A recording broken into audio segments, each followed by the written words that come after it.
Hello and welcome to Board Chitless, a brand new podcast following the weekly adventures of an unlikely band of heroes into the murky world of board gaming.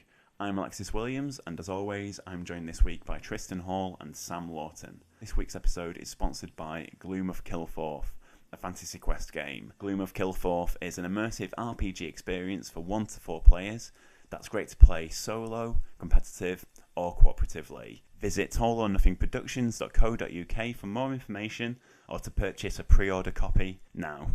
Tonight we've been playing Above and Below and finishing off with Scythe. I say finishing off like it's a quick thing. It took us ages.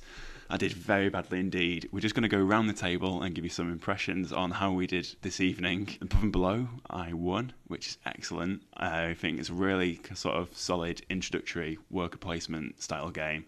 You're just building above ground, making a village, building below ground and adventuring through various caverns.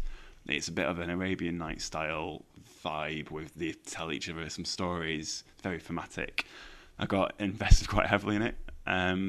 Might be saying that with a positive outlook because I won it. I'm not sure. I find the game to be very sort of simplistic for a non-gamer as an introduction game. It's quite thematic, but the end game does creep up on you pretty fast if you're not paying attention to what's going on. And suddenly you can have won or lost without realising it. I like the Arabian Night aspect, the miscellaneous book of mystery. And the book of tales. And the theme's quite in depth with the stories and things. But again, it's just sort of a quick fire game. But it's good fun all around. I'm Tristan, and I'm a bit of a fan of Ryan Lockhart. I'm jealous of the guy who can illustrate and design his own games and do both really well. The look of Above and Below, the visual look is really pretty cool, pretty neat.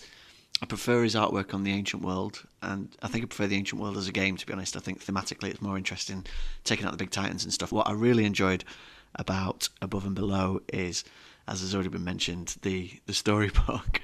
Playing it with my little boy as well, he really gets involved, and I think what Sam said about it being a simplistic game is pretty spot on. It's a sort of standard worker placement, but the storytelling aspect of it just sort of helps lift it a little bit, give it a bit more theme and unpredictability.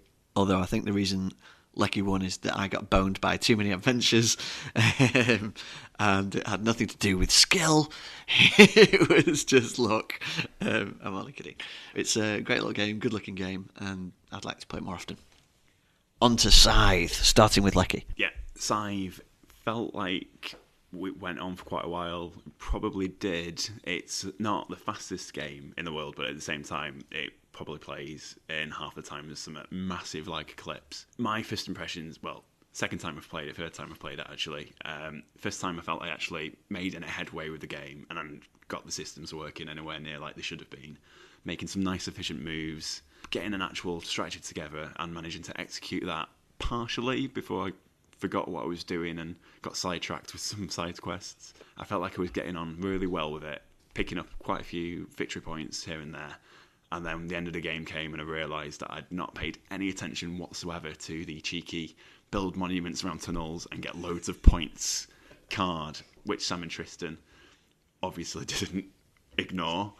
And I thought I came second in the game, but it turned out I lost quite embarrassingly by Sam, who didn't appear to have any pieces on the board until the last 2 turns. So you could call it a case of sour grapes. But I think you really have to pay attention with Scythe to where first of all, your special abilities, where are you going to get the most value for money out of your deployments, and also what the hell has just been put down on the game board and how are you going to get the most victory points out of that. As a game, I would rate it in probably, it'd easily make I think it'll make my top 10. Yeah. I say easily? Yeah. What would you rate it out of 10? Out of 10, I'd give Scythe, I'd go 8. I'd give it an 8. If Eclipse is a 10 out of 10, then Scythe is definitely an 8. And what about Above and Below? Above and Below, I'd be far less generous. It's much easier to play. It's lovely artwork and thematically lovely, but I think it's about a 6 out of 10. I'd play it with my not so gamer friends at a dinner party in order to get them into the hobby, but I wouldn't waste my time at an all-day gaming convention with it at all. Scythe to me is a thing of beauty. I love the artwork from Jacob Wazowski, always have done for many years, and I think this game is a reflection of that. In the game we played today, I thought I was doing terribly. I made no progress, couldn't get an engine to work, forgot how to play, and then somehow in the last turn managed to come second by beating Lucky by a whole point, which he's still bitter about to this day. I love the game. I love how it's asymmetrical. It's one of my favourite things. Asymmetrical 4X is just a thing that I love these days. Along with the pieces, the gameplay, everything works well.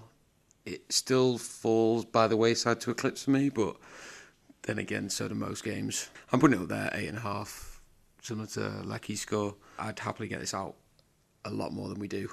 It needs to see a lot more playtime than it does. All the extra rules and mechanics will start to fill in a lot better, and the theme will tie up a lot more. Above and Below doesn't score as highly for me.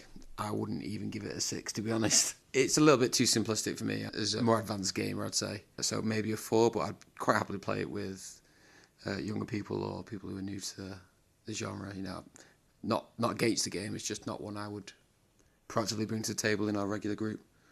I shamelessly love Scythe. After about one play, when the mechanics finally digested into my head, I think it's brilliant. It's got a great marriage of Euro and thematic mechanics. The art is amazing to die for. All the components, it's component porn for me. The board looks great. The cards are great. The visuals are fantastic in the actual art. But one thing I really appreciate is the cleanness of the mechanics and the fact that you're just taking one action every turn and you've got to capitalise that. And there's very little downtime, really, because you're actively involved in what other people are doing and you're getting the benefits from the lower tier actions if they have enlisted. There's not such a reliance on wiping each other out with combat like there is in Eclipse, which is a double-edged sword for me because there's nothing like wiping somebody else off the map. But I also like that inside you can't just do that to claim victory. You have to build your engine as well. And I think getting that balance is really tricky but fun. I like the adventure aspect of it with the characters going around exploring, having adventures. The variable powers are amazing because every single time you play it's different. Your combination compared to the other players' combinations is all off the charts and loads of variability in there. And I would probably give this a 9 or a 10 out of 10. It's that good. I love it. And I would play it every week. Although Eclipse is a 10 out of 10, so it would probably have to be a 9 for Scythe. Love it. With regards to Above and Below, I do enjoy it, but I get what Sam and Lecky said about not really playing it with gamers. Like, we're fairly hardcore, so it probably wouldn't get as much playtime. It's a fantastic game to play with the family and with my little boy and with people who don't game a lot. So with that in mind, I give it a 6 or a 7. It might be blatantly obvious by now what our favourite board game actually is. If any listeners want to have a guess and put it in the comment section below, we'll give the first right answer a Mars bar. How about that for a giveaway?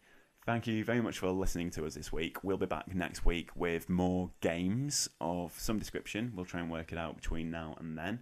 But thank you very much for listening. Until next week, goodbye.